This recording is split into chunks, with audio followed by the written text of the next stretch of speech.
नमस्कार, Himalayan discover के MI show में आपका स्वागत है। मैं हूं मनोज सवाल। जैसा कि आप जानते हैं, जब भी हम लाइव को लेकर आते हैं तो कोई ना कोई शख्सियत हमारे साथ होती है। इस समय मेरे साथ एक ऐसे शख्स बैठे हैं जिन्होंने क्षेत्र पंचायत का चुनाव लड़ा, और वो भी अपनी ग्राम सभा क्षेत्र से नहीं लड़ा बल्कि दूसरे क्षेत्र से लड़ा। और जो उनके अगेंस्ट 5 सपोर्टर थे, जो और 5 लड़ रहे थे क्षेत्र पंचायत के चुनाव, सबकी जमानत जब्त हुई। ये उत्तराखंड में मेरे ख्याल से या जो अपने पौड़ी गढ़वाल का पहला ऐसा शख्स है जिसने 5 की जमानत जब्त की। सचिव रहे हैं कांग्रेस पार्टी में, और वर्तमान में ये क्षेत्र पंचायत सदस्य के बाद अब कनिष्ठ प्रमुख विकासखंड कल्जीखाल पौड़ी गढ़वाल है। नाम है दीपक अस्वाल। दीपक जी नमस्कार। ये बताइए, आपने इतना बड़ा जो पद था कांग्रेस का छोड़ के छोटे से ओहदे पे जाना क्यों जरूरी समझा? देखिए, पहले तो आपके चैनल का बहुत बहुत धन्यवाद करता हूँ मैं। देखिए, मेरा शुरू से था कि मैंने पिछली बार में जिला पंचायत का चुनाव लड़ा था, और इस बार में था कि मैं जिला पंचायत का चुनाव लूँगा। और जब सीटों का जो फेरबदल हुआ, आरक्षण जो भी हुआ उसमें, तो उसमें जो मेरी सीट है जो जिला पंचायत 07 है कल्जीखाल से, वो सीट रिजर्व हो गई थी। फिर मेरे को ऑप्शन मिला कि कहीं ना कहीं से क्षेत्र पंचायत लड़ूंगा। तो मेरे खुद के गांव की ग्राम सभा धारकोट से मैं बिलोंग करता हूं, तो ग्राम सभा धारकोट की सीट भी रिजर्व हो गई थी। तो मजबूरन मुझे किसी और क्षेत्र में जाके चुनाव लड़ना पड़ा। अब आप चुनाव लड़ चुके हैं और कनिष्ठ प्रमुख बन चुके हैं। आपकी जो एक खाका होता है ना कि आप जिस क्षेत्र से चुनाव लड़े हैं उस क्षेत्र की जन समस्याएं देखी होंगी, क्या नया चल रहा है आपका कि विकासखंड कल्जीखाल के माध्यम से आप क्षेत्र में ये योजनाएं लाने की कोशिश करेंगे? देखिए, मेरे द्वारा तो लगातार ही विगत कई वर्षों से क्षेत्र की जो जन समस्या है, जो मूलभूत सुविधाएं जो लोगों को मिलनी चाहिए थी, उनसे उन्हें रूबरू भी कराया। और लगातार मैं उन लोगों के लिए संघर्षरत भी रहा हूँ, चाहे वो जिलाधिकारी महोदय के माध्यम से मुख्यमंत्री को ज्ञापन भेजना हो, चाहे वो किसी भी विभाग में मुझे अधिकारियों से वार्तालाप करनी पड़ी क्षेत्र के मुद्दों को लेकर। और लगातार मेरा यही रहा है कि अपने क्षेत्र की जो सभी समस्या है, उन समस्याओं से अपने जो क्षेत्र ग्रामीण है उनको निजात मिल सके। सबसे बड़ा प्रश्न है, सचिव कांग्रेस रहने में आप जितना विरोध आप भाजपा का कर सकते थे, ये जो अपना सरकार का कर सकते थे, वो जोड़ तोड़ की मेहनत आपने की। आप हर प्लेटफॉर्म पे, कभी गणेश गोलियाल जी के साथ हो, कभी प्रीतम सिंह जी के साथ हो, हर प्लेटफॉर्म पे हर नेता के साथ, चाहे वो अपने अध्यक्ष रहे हैं आपके ये मेहरा जी, इनके साथ दिखे हैं। आप डॉक्टर हरक सिंह रावत के साथ हर मंच पे दिखे हैं, और आपने तबाड़तोड़ तौर पे इस कांग्रेस की सेवा में कोई कमी कसर नहीं रखी। यहाँ प्रश्न ये उठता है, तो इतने बड़े ओहदे पे रहे आप, सचिव कांग्रेस के रहे, और हर प्लेटफॉर्म पे, चाहे वो प्रीतम सिंह जी के साथ खड़े दिखे हों, चाहे करण मेहरा जी जो पार्टी अध्यक्ष है उनके साथ खड़े दिखे हों, डॉक्टर हरक सिंह रावत के साथ दिखे, गणेश गोलियाल जी के साथ अब कंधे से कंधे मिलाते हुए दिखे। पूरी पार्टी आप पे विश्वास भी करती थी, और पार्टी के सारे नेताओं ने आपकी जीत के बाद भी आपको फूल मालाएं भेंट की, आपका स्वागत सम्मान किया। देखिए, मैं जब इलेक्शन चुनाव लड़ रहा था तो मेरे अगेंस्ट में जो 6 लोग लड़ रहे थे, तो उनमें से पहले तो जब मेरे द्वारा नामांकन जब किया जाता है तो कुछ हमारे जो विकासखंड जो कल्जीखाल के जो बड़े पदों में रहे कांग्रेस के, उन लोगों द्वारा मेरा नामांकन रद्द करने के लिए षड्यंत्र रचा जाता है।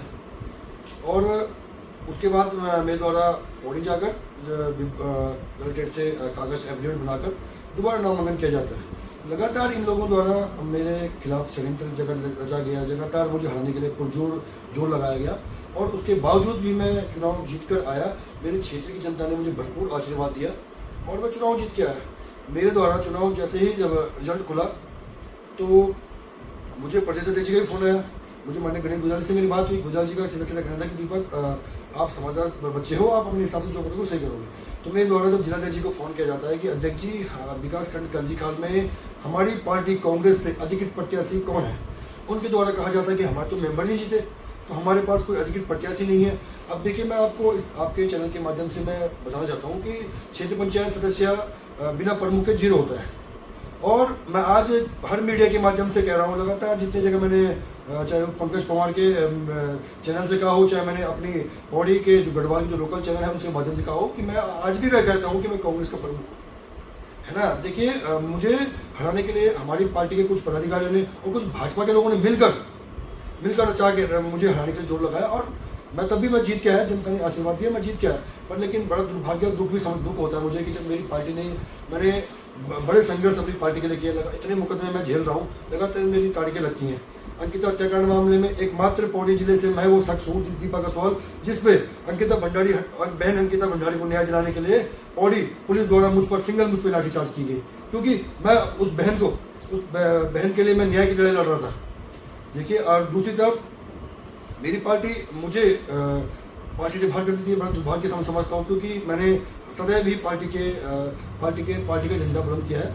और माननीय मेरे आदर्श भी हैं करण मेहरा जी, और माननीय हमारे आदर्श गोलियाल जी भी हैं, हरक सिंह रावत जी भी हैं, प्रीतम सिंह जी भी, हरीश रावत जी हैं, यशपाल जी हैं। मैं इनका सम्मान आज भी करता हूँ, कल भी करता था, आज भी करता हूँ, क्योंकि पार्टी ने मुझे बाहर किया है। लेकिन मेरे तो खून में कांग्रेस है, और हम सदैव कांग्रेस के साथ खड़े रहेंगे।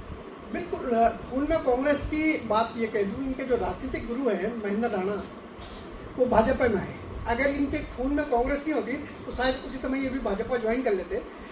तो ये अभी भी खून में कांग्रेस ही उछाल मार रही है 6 साल के लिए निलंबन के बाद भी। देखिए, मैं अभी भी कांग्रेस हूँ। कांग्रेस पार्टी ने मुझे पार्टी से बाहर जरूर किया है, लेकिन मुझे वोट देने से नहीं रोक सकती पार्टी। मेरा वोट आज भी कांग्रेस के लिए। रही आप बात महेंद्र राणा जी की, तो महेंद्र राणा जी राजनीतिक गुरु रहे हैं और सदैव रहेंगे। देखो, गुरु का आशीर्वाद तो चाहे चेला कहीं भी रहे, बेटा कहीं भी रहे, आशीर्वाद मिलता रहता है, क्योंकि उनके द्वारा मेरे क्षेत्र में काफ़ी विकास कार्य किए गए हैं। और मेरी भी एक सोच है कि जिस विकास खंड का जिस साल से महेंद्र राणा जी ब्लॉक प्रमुख रहे हैं, हमारी भाभी बीना राणा जी प्रमुख रहे हैं, उस ब्लॉक का प्रतिनिधित्व करने का मौका मुझे मिला है। और मैं भी यह उसी को लेकर आगे बढ़ूंगा, और अपने क्षेत्र में विकास कार्य जो होने हैं, जो मूलभूत सुविधा है, मेरा वो प्रथम मेरी जो प्राथमिकता है वो रहेगी। एक बात मैं कहना चाहूँगा, क्या आप ये मानते हैं कि अगर आप कांग्रेस के टिकट पर चुनाव लड़ते तो इतने बम्पर जीतते? देखिए, जिस क्षेत्र से मैं चुनाव लड़ा हूँ, क्योंकि जिला कांग्रेस कमेटी पौड़ी द्वारा मीडिया के माध्यम से ये कहा गया, दीपक असवाल हमारे जिस क्षेत्र से दीपक चुनाव लड़ा है वो कांग्रेस बाहुल्य क्षेत्र है। देखिए, मैं आपके चैनल के माध्यम से बता देना चाहता हूँ कि जिस क्षेत्र में चुनाव लड़ा हूँ, सबसे हमारे गढ़वाल के लोकप्रिय नेता गणेश गोलियाल जी हैं। मेरे द्वारा लोकसभा चुनाव में अनिल बलून जी का कार्यक्रम सिर्फ मैंने फेल किया, क्योंकि गोलियाल जी की जो मैंने रैली अपने क्षेत्र में निकाली, उसमें इतनी मातृ शक्ति, इतनी युवा साथी बढ़ चढ़ के उन्होंने हिस्सा लिया, क्योंकि मेरे व्यक्तिगत संबंध सबसे हैं। व्यक्तिगत तौर पे वो लोग आए और बलून जी का कार्यक्रम भी फेल हुआ। और जिस हमारे जो लोकप्रिय नेता गोलियाल जी हैं, वो हर जगह से भाजपा के लोगों ने भी चाहा कि गोलियाल जी इस बार लोकसभा से यहाँ जीते और संसद पहुंचे। तो जिस क्षेत्र से मैं चुनाव लड़ा, गोलियाल जी वहाँ से कुछ डाउन थे। और दीपक असवाल उस क्षेत्र से चुनाव लड़के आता है, वो क्षेत्र ब्राह्मण बाहुल्य क्षेत्र है और पूरा भाजपा बाहुल्य क्षेत्र है। और जिस गांव की मैं बात करूं, सिलेट गांव से जो सीट है, वो पूरा कांग्रेस बाहुल्य क्षेत्र है।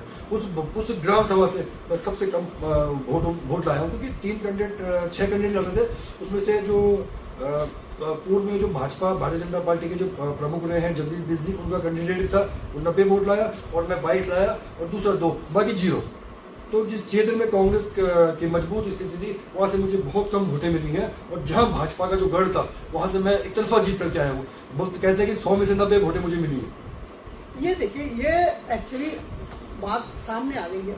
इनकी जो कार्य क्षमता है, जो सेवा भाव है, वो सब जानते हैं। मेरे ख्याल से विकासखंड कलजीघाट का बच्चा जानता है। ये अपने सेवा भाव से, निजी भाव से, जो इनका अपना वहाँ गट्स है, अपनी व्यक्तिगत समाज सेवा है, उसके आधार पर दीपक इस मुकाम पे पहुंचे। क्योंकि सिलेट ग्राम सभा जो है, वो वास्तव में कांग्रेस बाहुल्य है। वहाँ से बिल्कुल डाउन रहे। बिस्टबुंगा जो ग्राम सभा है, उसमें पूरा भाजपा का गढ़ है। आपका भूंगा वाला जो है, वो भी भाजपा में है। 2-3 ग्राम सभाएं जो है वो भाजपा, पयासू और भूंगा, पयासू और चिंडालू, नौरे और धूली, ये जो गांव है, ये सब भाजपा बाहुल्य थी।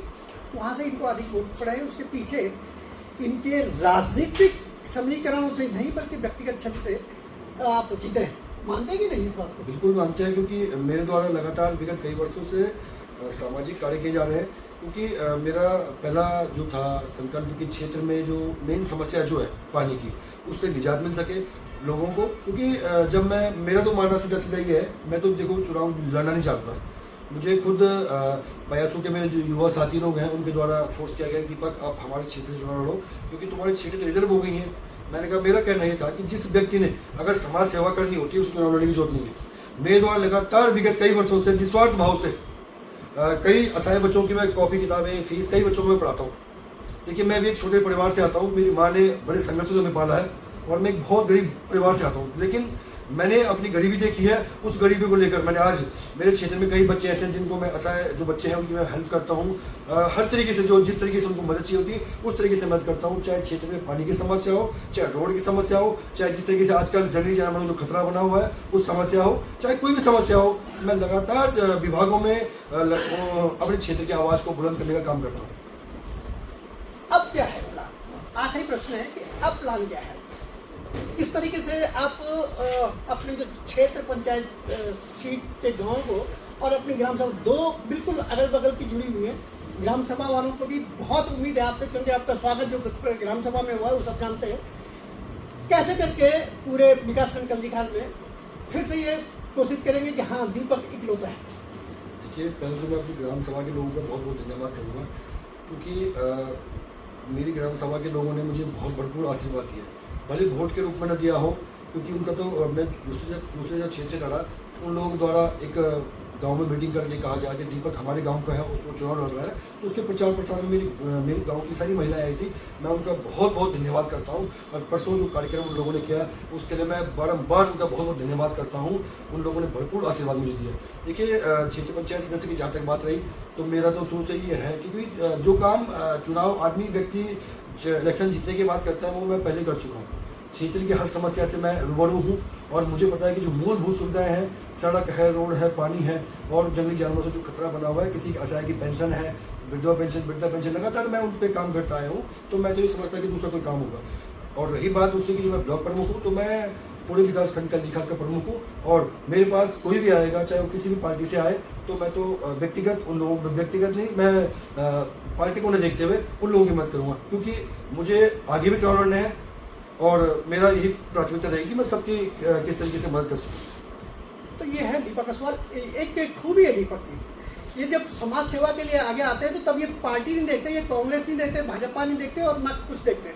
तो ये नेता है और काफ़ी कुछ जिसको बहुत जुझारूपन जिसको बोलते हैं समाज सेवक के रूप में पूरे कल्जीखाल ब्लॉक में ही नहीं बल्कि उत्तराखंड के कई हिस्सों में जाने जाते हैं। ये सर्व समाज की बात करते हैं। इनके जो समाज सेवा में अकेली पार्टी खड़ी नहीं होती, बल्कि ये असहाय निर्धन से लेके बूढ़े बुजुर्गों को सबको बराबर का तवज्जो देते हैं। इन्होंने अपने कार्यकाल में क्या क्या किया जब तक ये सचिव कांग्रेस थे, और वर्तमान में भी वही छवि लेके घूम रहे हैं। जहाँ जाते हैं इनकी फूल मालाएं इनके गले में पड़ती है। बच्चे भी उतना ही प्यार करते हैं और बुजुर्ग भी उतना ही आशीर्वाद देते हैं। तो इनके आने वाले भविष्य की राजनीति खुद इनके काम आगे तय करेंगे।